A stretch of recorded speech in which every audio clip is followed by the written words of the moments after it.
الحمد للہ وحدہ لا شریک لہ بسم اللہ والصلاة والسلام علی من لا نبی بعد۔ حضرت یوشع بن نون علیہ السلام کی بعثت۔ حضرت موسیٰ علیہ السلام نے اپنی زندگی کے آخری ایام میں انہیں اپنا جانشین بنا دیا۔ اللہ رب العزت نے حضرت موسیٰ علیہ السلام کے بعد حضرت یوشع بن نون علیہ السلام کو نبوت عطا فرمائی۔ حضرت موسیٰ اور ہارون علیہ السلام کو اللہ تعالیٰ نے حکم دیا کہ بنی اسرائیل کے ہر قبیلے کی مردم شماری کرے اور ہر قبیلے کا ایک سردار مقرر کرے تاکہ یہ لوگ ایک طاقتور قوم عمالقہ سے مقابلے کی تیاری کرے جن سے میدان طیہ سے نکلنے کے بعد مقابلہ ہونے والا ہے۔ چنانچہ انہوں نے بنی اسرائیل کے قبائل کے سردار مقرر کیے اور یوشع بن نون علیہ السلام کو تمام قبائل کا سردار بنایا۔ حضرت ہارون اور حضرت موسیٰ علیہم السلام میدان طیہ میں ہی فوت ہو گئے تھے۔ ان کی وفات کے بعد بنی اسرائیل کو بیت المقدس لانے والے حضرت یوشع بن نون علیہ السلام ہی تھے۔ حضرت یوشع علیہ السلام کا جہاد اور معجزے کا ظہور۔ اریحا ایک خوبصورت شہر تھا جس میں بڑی شاندار عمارتیں تھیں۔ حضرت یوشع علیہ السلام نے اپنے فوجیوں کو لے کر اس شہر کا محاصرہ کیا لیکن دشمن مرغوب نہ ہوا۔ آخرکار آپ علیہ السلام کی فوج نے شہر کو چاروں طرف سے گھیر کر نعرہ تکبیر بلند کیا تو شہر کی فصیل چار دیواری ٹوٹ گئی اور وہ اپنی فوجوں کو لے کر فاتحانہ انداز میں شہر میں داخل ہو گئے اور بہت سا مال غنیمت حاصل کیا۔ حدیث رسول اکرم صلی اللہ علیہ وآلہ وسلم۔ ایک نبی یوشع علیہ السلام جہاد کے لیے نکلنے لگے تو انہوں نے اپنی قوم سے فرمایا، وہ آدمی میرے ساتھ نہ آئے جس نے نئی شادی کی ہے اور ابھی اپنی بیوی سے ہم بستر نہیں ہوا، وہ بھی میرے ساتھ نہ آئے جس نے کوئی عمارت تعمیر کی ہے لیکن ابھی چھت نہیں ڈالی، وہ بھی میرے ساتھ نہ آئے جس کی بکری یا اونٹنی حاملہ ہے اور وہ بچہ پیدا ہونے کا انتظار کر رہا ہے۔ چنانچہ وہ اپنی فوجوں کو لے کر جہاد کے لیے نکلے اور شہر کے قریب وہ اس وقت پہنچے جب عصر کا وقت ہو چکا تھا۔ اس نبی نے سورج سے کہا، تم بھی اللہ کے حکم کے پابند ہو اور میں بھی، اے اللہ اسے کچھ دیر کے لیے روک دے۔ چنانچہ سورج رکا رہا یہاں تک کہ فتح حاصل ہو گئی۔ جہاد کے بعد انہوں نے مال غنیمت جمع کیا، اسے آگ جلانے کے لیے آئی لیکن جلائے بغیر واپس چلی گئی۔ نبی علیہ السلام نے کہا، تم میں سے کسی نے خیانت کی ہے اس لیے تمہارا جہاد قبول نہیں ہوا، لہٰذا ہر قبیلے کا ایک ایک آدمی میرے ہاتھ پر بیعت کرے۔ جب قبیلے کے نمائندے بیعت کرنے کے لیے آئے تو ان میں سے ایک آدمی کا ہاتھ نبی کے ہاتھ سے چپک گیا۔ نبی نے فرمایا، تمہارے اندر ہی خیانت ہے، تمہارا پورا قبیلہ مجھ سے بیعت کرے۔ اس قبیلے کے تمام افراد نے بیعت کی تو 3 آدمیوں کے ہاتھ نبی کے ہاتھ سے چپک گئے۔ نبی نے فرمایا، خیانت کا مال تمہارے پاس ہے لہٰذا لے آؤ۔ وہ گائے کے سر کے برابر سونا لے کر آئے اور اس سونے کو دوسرے مال غنیمت کے ساتھ رکھ دیا گیا۔ آگ آئی اور اسے جلا کر چلی گئی جو جہاد کے قبول ہونے کی علامت تھی۔ آپ صلی اللہ علیہ وآلہ وسلم نے یہ بھی فرمایا کہ ہم سے پہلے لوگوں کے لیے مال غنیمت حلال نہیں تھا، اللہ تعالیٰ نے ہماری کمزوری دیکھ کر ہمارے لیے حلال کر دیا۔ بلعام بن باعور کا واقعہ۔ جب حضرت یوشع علیہ السلام بنی اسرائیل کو لے کر بیت المقدس کو فتح کرنے کے لیے نکلے تو راستے میں بلعام بن باعور کا واقعہ پیش آیا۔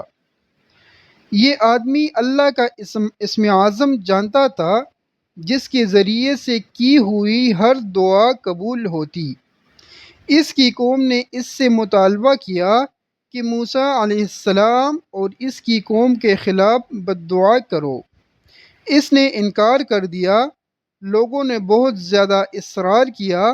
آخر کار یہ اپنی گدی پر سوار ہو کر بنی اسرائیل کے لشکر کی طرف چل پڑا۔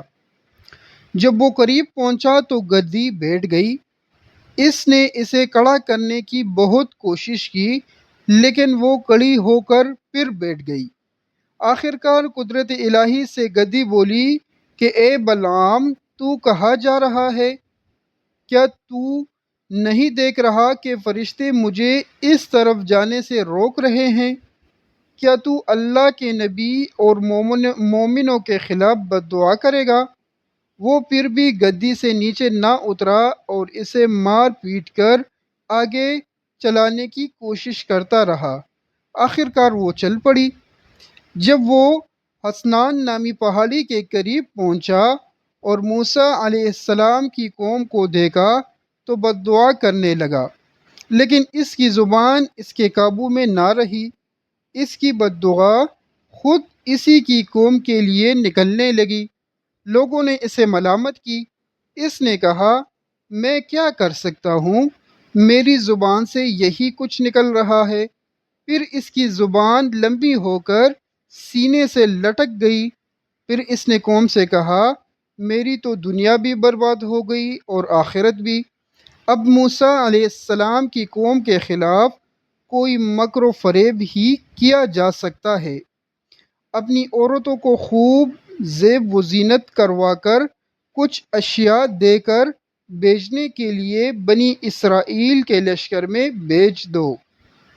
وہ مردوں کو اپنی طرف مائل کریں گی۔ اگر بنی اسرائیل کا ایک آدمی بھی بدکاری کر لے گا تو تمہیں لڑنے کی ضرورت ہی نہ رہے گی۔ قوم نے اس مشورے پر عمل کرتے ہوئے اپنی عورتوں کو بنی اسرائیل کے لشکر میں بیچ دیا۔ ایک اسرائیلی سردار نے ایک عورت کے ساتھ خلوت کی۔ اس وقت اللہ تعالیٰ نے بنی اسرائیل پر طاعون کی وبا بھیج دی۔ جب معلوم ہوا تو بنی اسرائیل کے ایک شخص نے اس خیمے میں جا کر دونوں کو قتل کر دیا اور کہنے لگا، اے اللہ، ہم تیرے نافرمانوں کے ساتھ یہ سلوک کرتے ہیں۔ پھر طاعون کی وبا ختم ہو گئی۔ فرمان الہی ہے مفہوم۔ اور اے نبی صلی اللہ علیہ وآلہ وسلم، ان لوگوں کو اس شخص کا حال سنائیے کہ جس کو ہم نے اپنی آیات دی تو وہ ان احکام کی پابندی سے بالکل ہی نکل گیا۔ پھر شیطان اس کے پیچھے لگ گیا اور وہ گمراہ لوگوں میں شامل ہو گیا، اور اگر ہم چاہتے تو اسے ان آیات کی بدولت بلند مرتبہ عطا کر دیتے، لیکن وہ تو زمین دنیا کی طرف مائل ہو گیا اور اپنی نفسانی خواہش کی پیروی کرنے لگا۔ پس اس کی مثال کتے جیسی ہے کہ اگر آپ اس پر کوئی بوجھ ڈال دے تب بھی وہ ہامتا ہے، یا اس کو چھوڑ دے تب بھی ہامتا ہے۔ یہی مثال ان لوگوں کی ہے جنہوں نے ہماری آیات کو جھٹلایا۔ اے نبی صلی اللہ علیہ وآلہ وسلم، آپ ان واقعات کو لوگوں کے سامنے بیان کر دیجئے تاکہ وہ غور و فکر کرے۔ ان لوگوں کی مثال بھی بہت ہی بری ہے جو ہماری آیات کو جھٹلاتے ہیں اور وہ اپنے آپ پر ہی ظلم کرتے ہیں۔ سورہ الاعراف آیات 175 تا 177۔ رسول اکرم صلی اللہ علیہ وآلہ وسلم نے فرمایا، یہ بیماری طاعون ایک عذاب ہے جس کے ذریعے سے اللہ تعالیٰ نے تم سے پہلے کی کچھ امتوں کو سزا دی تھی۔ قوم کی نافرمانی پر عذاب الہی۔ جب حضرت یوشع علیہ السلام قوم کو لے کر بیت المقدس کے دروازے پر پہنچے تو انہیں حکم دیا کہ شہر میں سجدہ کرتے ہوئے یعنی عاجزی کے ساتھ رکوع کی حالت میں جھک کر داخل ہو اور اللہ تعالیٰ کا شکر ادا کرو کہ اللہ تعالیٰ نے وہ عظیم فتح عطا فرمائی ہے جن کا ان سے وعدہ کیا تھا، لیکن وہ شہر میں بڑے غلط انداز میں داخل ہوئے۔ فرمان الہی ہے مفہوم۔ اور جب ان بنی اسرائیل کو حکم دیا گیا کہ اس بستی بیت المقدس میں آباد ہو جاؤ اور جہاں سے تمہارا جی چاہے کھاؤ اور خطوطن ہمیں معاف کر دیجئے کہتے رہو اور سجدہ کرتے ہوئے بیت المقدس کے دروازے میں داخل ہو جاؤ، ہم تمہاری خطائیں معاف کر دیں گے، نیک کام کرنے والوں کو ہم اور زیادہ اجر دیں گے۔ ان میں سے ظالموں نے اس کلمہ حطتن کو ہی بدل ڈالا جسے پڑھنے کا انہیں حکم دیا گیا تھا۔ ہم نے ان کے ظلم کی وجہ سے ان پر آسمان سے عذاب بھیج دیا۔ سورہ الاعراف آیات 161 تا 162۔ مزید تفصیل کے لیے پڑھیے سورہ البقرہ آیات 58 تا 59۔ رسول اکرم صلی اللہ علیہ وآلہ وسلم نے فرمایا، جب اللہ تعالیٰ نے بنی اسرائیل کو حکم دیا کہ شہر کے دروازے میں سجدہ کرتے ہوئے داخل ہو اور زبان سے یہ کہو حطتن ہماری خطائیں معاف فرما دے، وہ سرین کے بل گھستے ہوئے اور زبان سے یہ کہتے ہوئے داخل ہوئے حنطتن بالی میں دانا۔ حضرت یوشع علیہ السلام کی وفات۔ حضرت یوشع بن نون علیہ السلام کی قیادت میں بنی اسرائیل اپنے آباء و اجداد کی سرزمین بیت المقدس پر قابض ہو گئے اور وہاں سکون کے ساتھ رہنے لگے۔ حضرت یوشع علیہ السلام انہیں اللہ تعالیٰ کی کتاب تورات کے مطابق چلاتے رہے یہاں تک کہ آپ علیہ السلام 127 سال کی عمر میں اس دنیا فانی سے رحلت فرما گئے۔